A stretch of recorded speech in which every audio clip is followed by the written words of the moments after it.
è un video giusto perché, insomma, ciao amici belli o amici nuovi che magari ciao.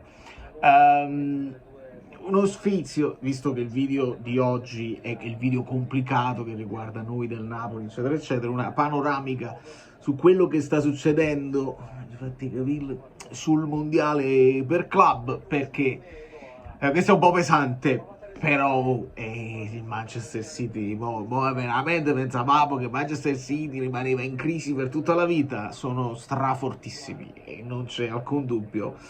E ne possiamo approfittare anche per parlare un attimo dell'Inter, che invece mostra tutto esaltato. Il concetto è che queste partite qua possono darti delle consapevolezze, possono toglierti delle certezze, e sono due squadre, l'Inter e la Juve, che hanno fatto delle scelte un po' obbligate.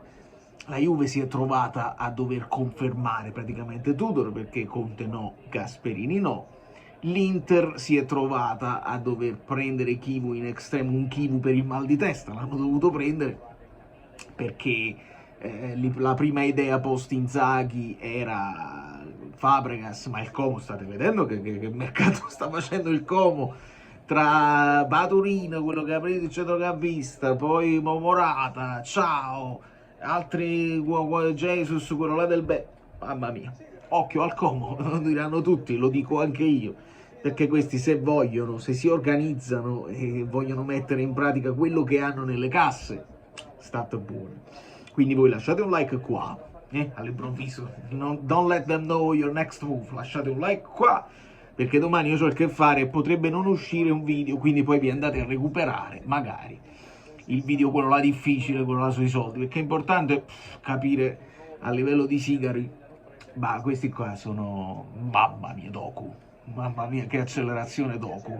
E facevamo questo ragionamento con gli amici bellini sul gruppo Telegram, che Savigno, che segna un gol di destro che non è il suo piede a giro sotto la traversa, per me è più scarso di quelli che hanno. Cioè, stiamo parlando di Savigno, che giustamente se venisse a Napoli verrebbe a fare il capitano, il sindaco, verrebbe a fare i finanziamenti per il comune, e stiamo parlando veramente del più scarso che hanno.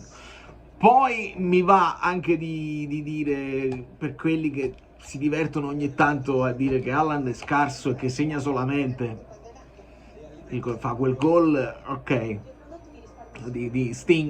istinco puro. Hashtag istinco puro sotto nei commenti, cronache apprezzerà Giuseppe Pastore. E però quando poi Ederson la lancia proprio a scavalcare tutto così, come la addormenta quel pallone con lo stop a volo. Quindi prima di dire che Haaland non c'ha tecnica, che dopo averla addormentata a terra fa uno scatto, poi fa l'assistenza e poi fanno quel giro di passaggi che porta al gol di Foden, io ci ragionerei un attimo prima di parlare di uno che segna solamente, che solamente fisicamente, mi pare che questo è il 300° gol in carriera per uno che ha 24 anni. E non basta avere solo il fiuto del gol, non li fai se non hai anche una grande tecnica, una grande mentalità, perché sai quante ce ne sono che sono forti, prestanti fisicamente, ma non hanno quella mentalità di migliorarsi ogni volta, di mettersi lì ad allenarsi, a seguire quello che ti chiede l'allenatore. E un altro che secondo me ha semplicemente bisogno di mentalizzarsi per trovare continuità è Cherki o Sherky, come lo volete chiamare voi, giocatore sopraffino, ecco, lì veramente ambidestro, veramente c'ha una capacità di controllo e di tiro incredibile, senza parlare di Foden, senza parlare di Doku, e stiamo parlando semplicemente della potenza d'attacco che hanno tra tutti i trequartisti, senza parlare di Silva, torna Rodri, Guagliù, e che dai, è bello solamente anche listarli, dire il nome uno per uno, no? E se dici Rodri, ci hanno aggiunto Reinders, che comunque è fortissimo, e poi Gundogan che dalla panchina via in difesa, Akanji, Ruben Dias, Gvardiol, è una roba incredibile. E un Ederson che è un portiere pazzesco e che ha nel lancio dei suoi piedi c'ha vari assist, è lui che regala il gol alla Juve perché fa un errore, Male Meret in quel caso nel primo tempo, è lui che fa un errore clamoroso che porta la Juve subito a pareggiarla, perché vanno avanti con Doku, poi subito il pareggio. Cup Miners hanno segnato i due che io ho rovinato l'anno scorso col Fantacalcio, Vlahovic e Cup Miners, che io mi impegnerò a prenderli anche quest'anno per continuare a rovinarli. Ce la metterò tutta, perché se si sbloccano e vanno in fiducia diventano pericolosi entrambi. Vlahovic, io ho un pensiero sempre molto coerente, io lo ritengo forte Vlahovic, lo ritengo solo un problema mentale grave che ha, di mancanza di fiducia, di paura con se stesso, mo sbaglio pure questo, però fa un bel gol anche lui, sul 5-2 ovviamente la difesa ballerina, è chiaro, però lui fa un bel gol perché la stoppa bene a seguire e poi di destro, io ci tengo moltissimo quando segnano col piede che non è loro. E questo è più o meno quello che mi andava da dire. Poi per quanto riguarda la Juventus, anche loro molto turnover, hanno cambiato molti dei giocatori, si è rivisto Kostic, molti erano in panchina, quelli là che insomma ti aspetti poi titolari nel campionato, i vari Thuram, lo stesso Cambiaso, è una bella squadra, bisogna capire quanto poi Tudor riuscirà a mantenere questa credibilità che adesso stanno costruendo intorno, e se riescono a fare così, perché comunque la squadra c'è, una squadra che può essere anche migliorata. Adesso non capiamo se questo scontro col Napoli per Sancho è vero o meno, però la Juve c'è, non dobbiamo pensare che non ci sia. Come per quanto riguarda l'Inter, che adesso stanno tutti ringalluzziti perché con Pio Esposito dice lo teniamo in casa, se a Pio Esposito ci aggiungiamo Bonni, ce la faremo.